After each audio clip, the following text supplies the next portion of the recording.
rempli de symboles, de paraboles et d'allégories. Mais le Seigneur, il dit, vous connaissez les mystères du royaume des cieux, mais ceux du dehors ne peuvent pas comprendre, bien qu'ils aient des oreilles, des yeux et une bouche. Mais leurs oreilles sont fermées, leurs yeux sont aussi fermés, et ils ont des oreilles, ils ne comprennent pas. Et leurs yeux ne voient pas clair, ils sont dans les ténèbres. Michée, Ésaïe 44, versets 18-19.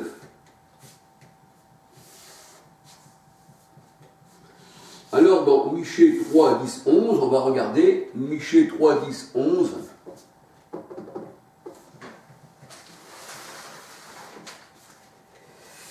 Michée 3, 10, 11. Alléluia.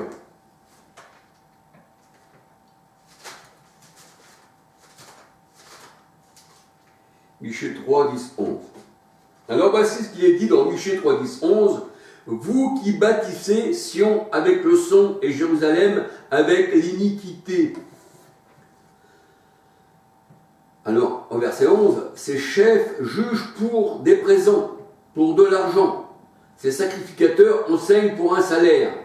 Et ces prophètes prédisent pour de l'argent. Ils osent s'appuyer sur l'Éternel. Ils disent, l'Éternel n'est-il pas au milieu de nous? Et le malheur ne nous atteint pas.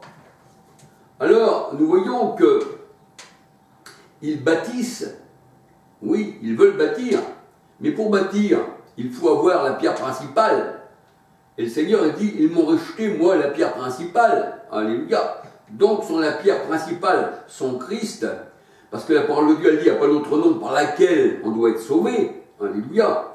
Eh bien, ça a été rejeté par ceux qui bâtissent. Alléluia. Ils enseignent, eh bien, un enseignement, justement, qui est contre Christ. Alléluia. Alors, ils prophétisent pour de l'argent, ils prophétisent pour un salaire. Donc, il leur faut, comme je dis, vie et lumière à toutes les religions, il leur faut, eh bien, être déclarés aux impôts et avoir un registre de commerce. Alléluia. Parce que l'argent aussi représente dans la parole de Dieu, pour la parole de Dieu, pas pour les religions, parce que les religions pensent que l'argent c'est la monnaie, comme ça, hein, qui claque. C'est pour ça, apporter la monnaie à la maison de l'Éternel, à G2.8, ça ils comprennent ça comme de l'argent. Alors que l'argent dans la parole de Dieu, c'est l'homme.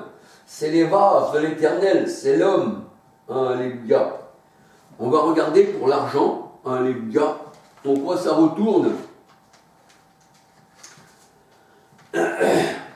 Dans 2 Timothée 2.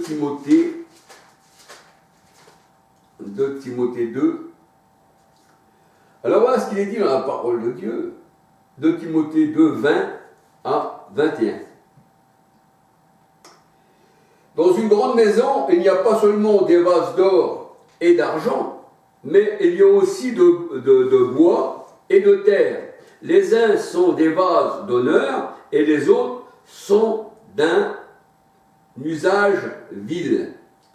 Si donc quelqu'un se conserve pur en s'abstenant de ces choses, il sera un vase d'honneur, c'est-à-dire un vase d'or, un vase d'honneur, parce que l'or, ça représente l'homme, sanctifié, utile à son maître, propre à toutes bonnes œuvres.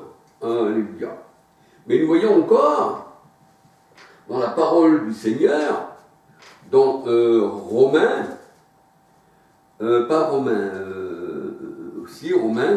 Romains 9, on va regarder Romains 9, alléluia.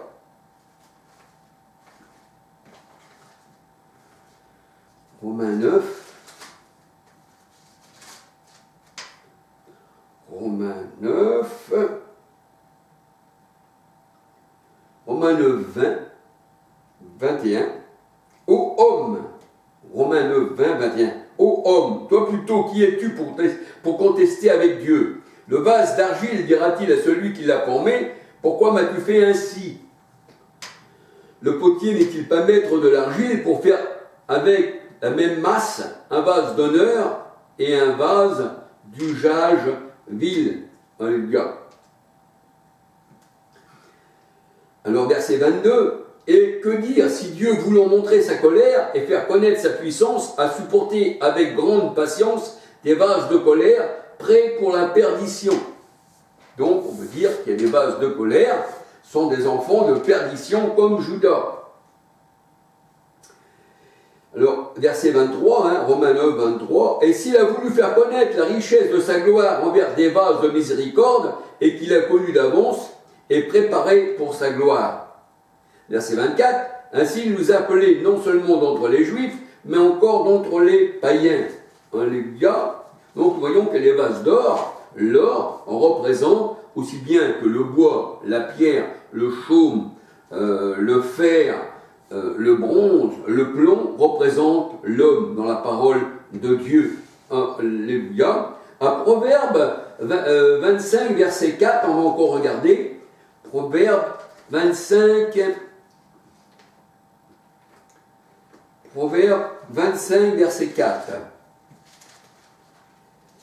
Proverbe 25, verset 4. Alors, il est dit, Proverbe 25, verset 4, ôte de l'argent les scories, et il en sortira un vase pour le fondeur.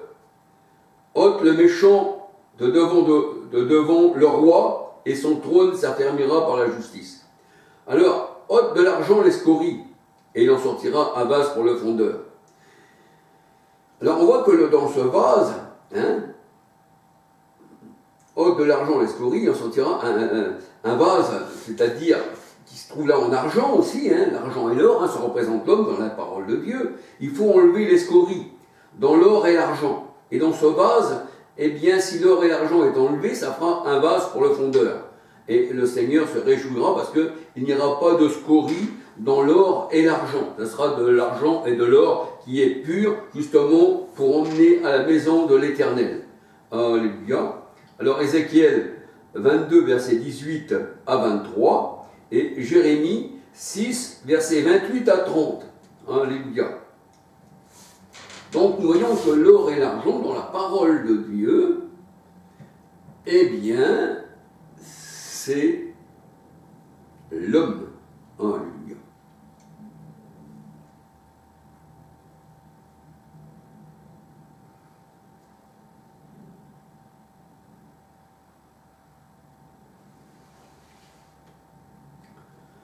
Et quand la parole de Dieu nous dit que dans 2 Timothée 3, 2, les hommes seront égoïstes et amis de l'argent. Amis de l'argent, ça veut dire amis du monde. Alléluia. Amis de l'argent. Ils sont fanfarons, hautains, blasphémateurs, rebelles à leurs parents, irreligieux. 2 Timothée 3, 1, verset 2. Et ensuite, nous lisons, eh bien, tout ce verset, 2 Timothée 3, 1, 2, après jusqu'à, on va dire,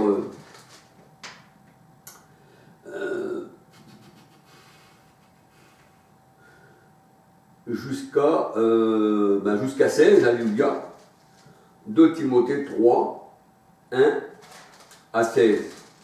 Les gens seront amis de l'argent. Ils peuvent être aussi amis des richesses du monde, physiques. C'est pas ça que je veux dire, parce qu'il y en a beaucoup qui recherchent les choses matérielles. C'est pour ça que le Seigneur dit, Colossiens 3, 1, 2, 3, il ne pense qu'aux choses de la terre. Il pense aussi, eh bien, aux choses de la terre, au matériel, aux choses qui peuvent s'approprier. Ami de l'argent, ça veut dire pas mal de choses dans la parole de Dieu. Parce que la parole de Dieu, tantôt Dieu parle d'une manière, mais tantôt d'une autre. Alléluia.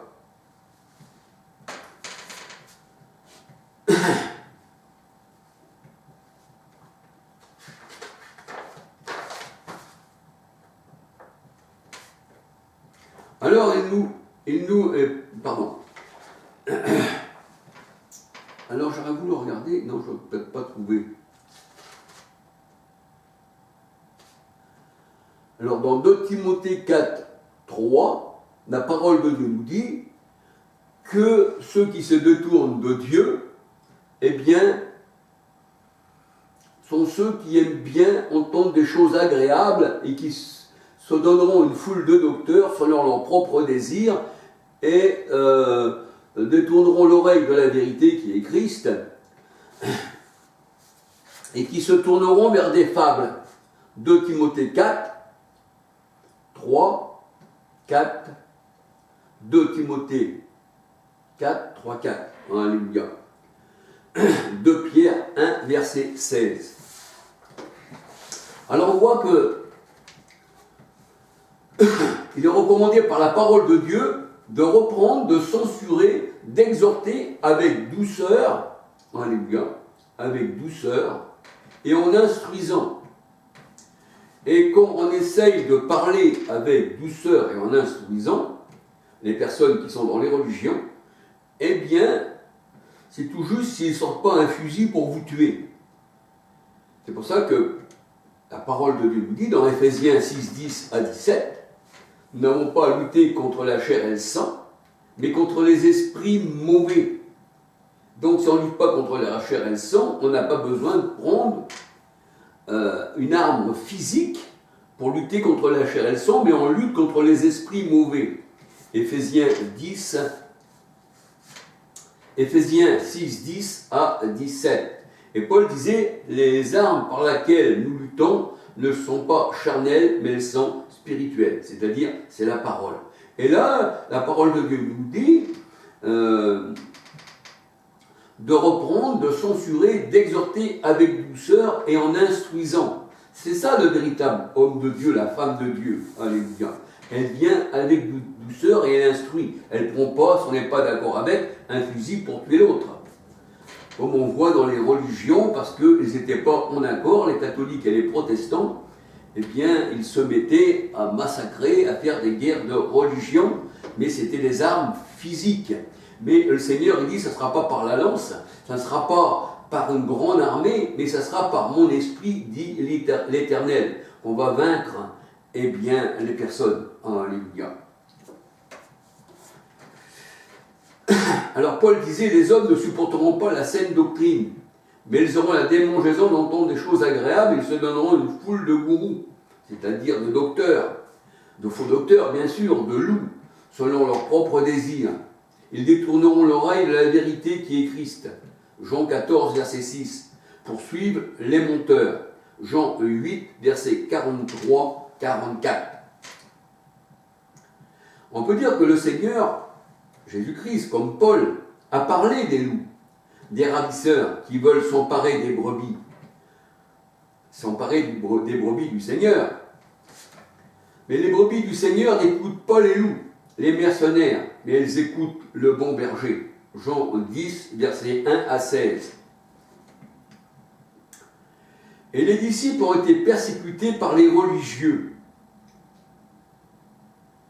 Car la parole de Dieu nous dit, tous ceux qui veulent vivre pieusement en Christ seront persécutés. Tous ceux qui veulent vivre pieusement en Christ seront persécutés. Mais les hommes méchants et imposteurs avanceront toujours plus dans le mal.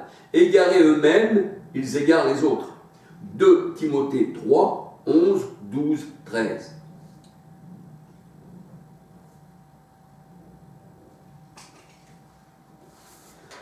Alors ceux qui écoutaient Paul, qui écoutaient Christ ou les autres apôtres,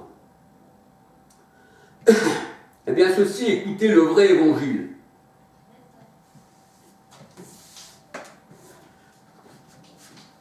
Et on voit que les méchants, les enfants de perdition, comme Judas, qui ont été éclairés du Seigneur, parce que le Seigneur était avec eux, il était la véritable lumière, alléluia. Et Proverbe 6, 23 nous dit que la lumière, c'est l'enseignement que l'on reçoit par Dieu lui-même, par le Saint-Esprit, qui ont été éclairés, qui ont goûté le don céleste, acte de 38, c'est-à-dire le Saint-Esprit, qui ont une part au Saint-Esprit, qui ont goûté la bonne parole de Dieu, et qui sont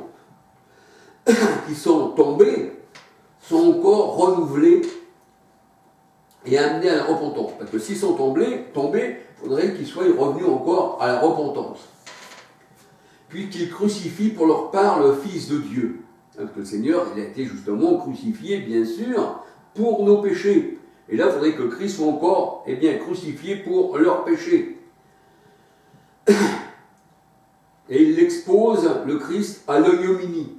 Et la parole de Dieu nous dit, si une terre est abreuvée par la pluie, 1 Corinthiens 12:3, c'est-à-dire par le Saint-Esprit, par la pluie qui tombe souvent sur elle, le Saint-Esprit qui tombe sur nous et qui est en nous pour toujours, parce que nous sommes scellés de l'Esprit Saint.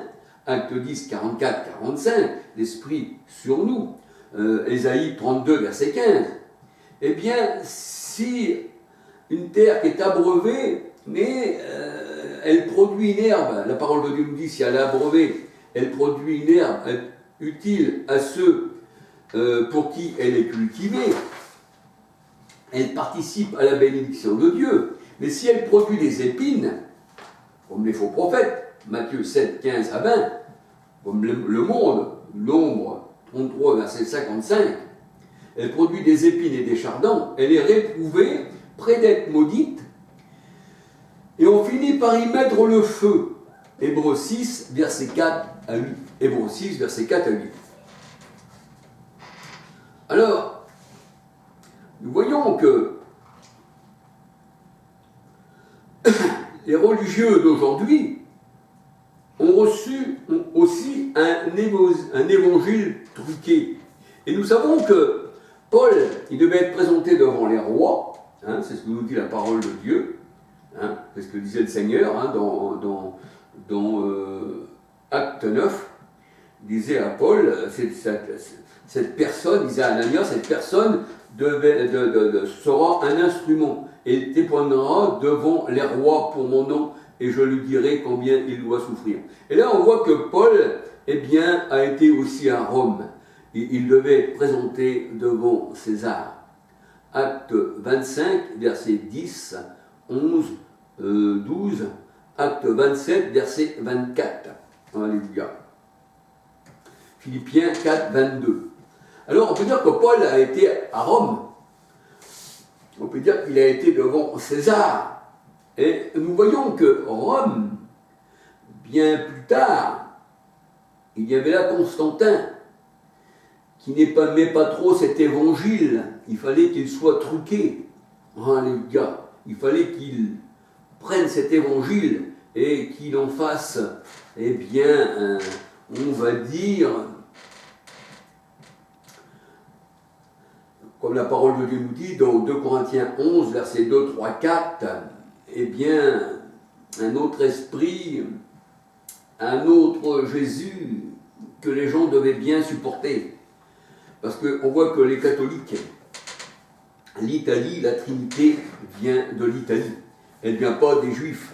Parce que le salut vient des Juifs, Jean 4, 22, et le Seigneur nous dit que, nous païens, on a été greffés sur l'olivier naturel d'Israël. Mais on n'a pas été greffés sur Rome.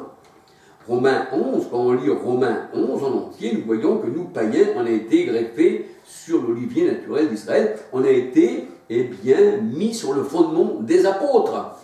Éphésiens 2, 11 à 23. Donc Christ, il est la pierre principale. Alléluia. Tandis que Rome, avec la pédophilie, avec l'homosexualité, avec les guerres de religion, aussi bien que catholiques, protestants, alléluia, qui aujourd'hui sont dans l'œcuménisme et qu'ils acceptent volontiers, ils supportent très bien tout ça, ne sont rien pour le Seigneur.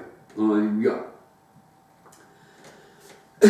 Leur religion vient de la louve romaine, vient de l'Italie, et qui la louve, elle est la mère des loups. Et la louve, a envoyé ses adeptes partout pour envoyer cette fausse nouvelle dans le monde. Pour mordre de leur venin, tous ceux qui ont été mordus par ces paroles. C'est-à-dire les religieux, les fausses assemblées.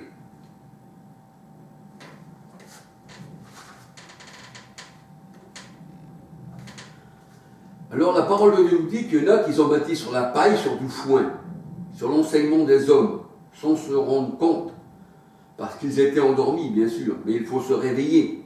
Éphésiens 5, 14. Et si tu te réveilles, alors tu entendras la voix du bon berger et tu sortiras bien, du train de la mort qui t'emmène bien, dans les camps de concentration, c'est ce que je dis toujours. Et tu seras sauvé. Mais comme à travers d'un feu.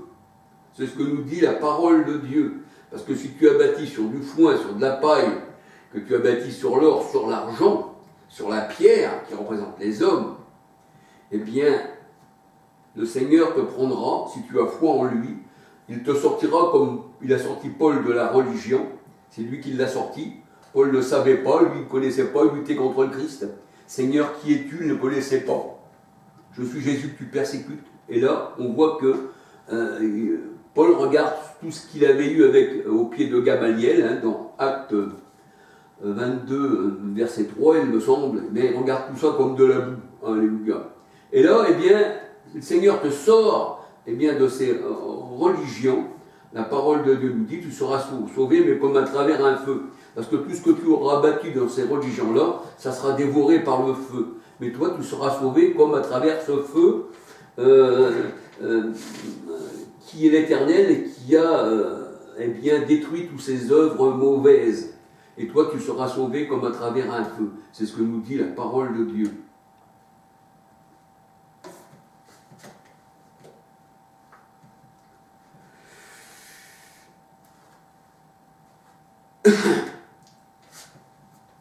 Alors on va regarder dans 1 Corinthiens 3, 10 à 15. 1 Corinthiens 3, 10 à 15. 1 Corinthiens 3, 10 à 15. Alors qu'est-ce qu'il est dit?